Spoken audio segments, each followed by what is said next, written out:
for your thought life, and you will win the battle over anxiety. Cognitive therapists preach this truth. They know that the way to change your reality is to move your mind toward rational thinking.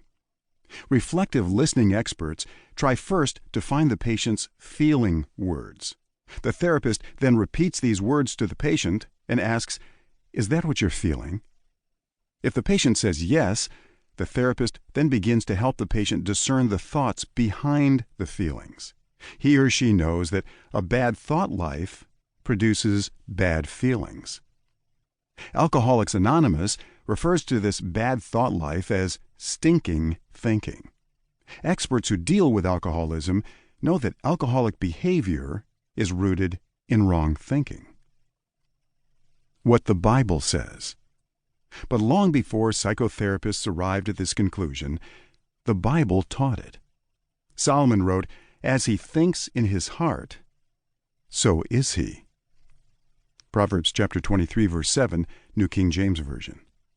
Solomon suggests that a person's life is the result of his thoughts. The author of Job wrote, "The thing that I fear comes upon me, and what I dread befalls me." Job chapter 3, verse 25.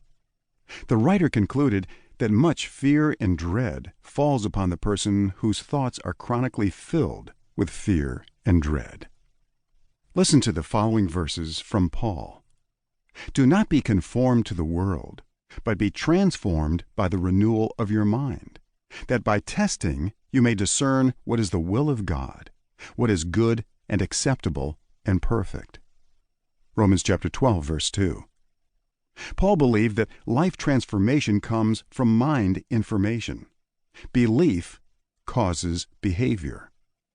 Finally, brothers, whatever is true, whatever is honorable, whatever is just, whatever is pure, whatever is lovely, whatever is commendable, if there is any excellence, if there is anything worthy of praise, think about these things.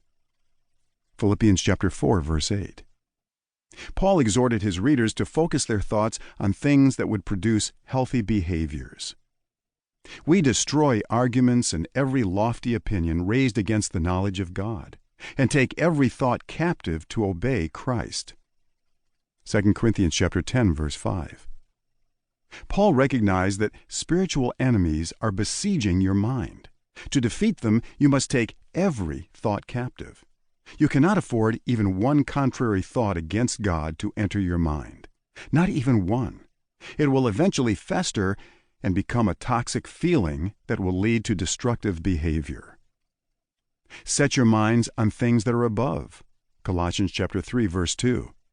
Paul knew that Christians are eternal creatures. This world and all its worries are not going to exist in heaven.